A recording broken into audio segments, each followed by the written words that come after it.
Hi குட்டீஸ், எல்லாரும் எப்படி இருக்கீங்க? அழகா குட்டியா சுட்டியா இருக்கிற என்னோட குட்டீஸுக்கு நான் இன்னைக்கு என்ன சொல்ல போறேன் தெரியுமா?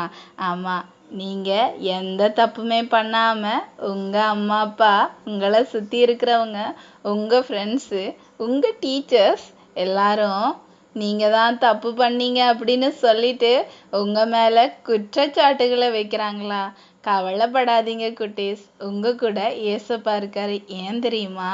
ஆமா, நம்மளோட பைபிள்ல பவுலும் சீலாவுன்னு சொல்லி 2 பேர் இருந்தாங்க. அவங்க 2 பேரும் எந்த தப்புமே பண்ணாமலுக்கு தண்டனை அனுபவிச்சாங்க. அதனால ஆண்டவரே இறங்கி வந்து அவங்களுடைய சிறையை உடைத்தாரு. ஆமா, இவங்க தண்டனை அனுபவிக்கும்படியாய் சிறைச்சாலையில அடைக்கப்பட்டாங்க. ஆனா சிறைச்சாலையில அவங்க துதிச்சு பாடினதுனால அவங்களுடைய சிறையிருப்பு உடைக்கப்பட்டது. ஆமா, இன்னைக்கு நான் என்ன சொல்றேன்னா, உங்க மேல குற்றச்சாட்டுகளை வைக்கிறாங்கன்னா அங்க நீங்க ஆண்டவரை துதியுங்க. துதிக்கும் போது உங்க சிறையிருப்பாகிய குற்றச்சாட்டுகள் யார் மீது இருக்கிறது என்று தெரிய வரும். ஆமா குட்டீஸ், அதனால நான் சொல்றதை கேட்டு நீங்க என்ன பண்ணுங்க?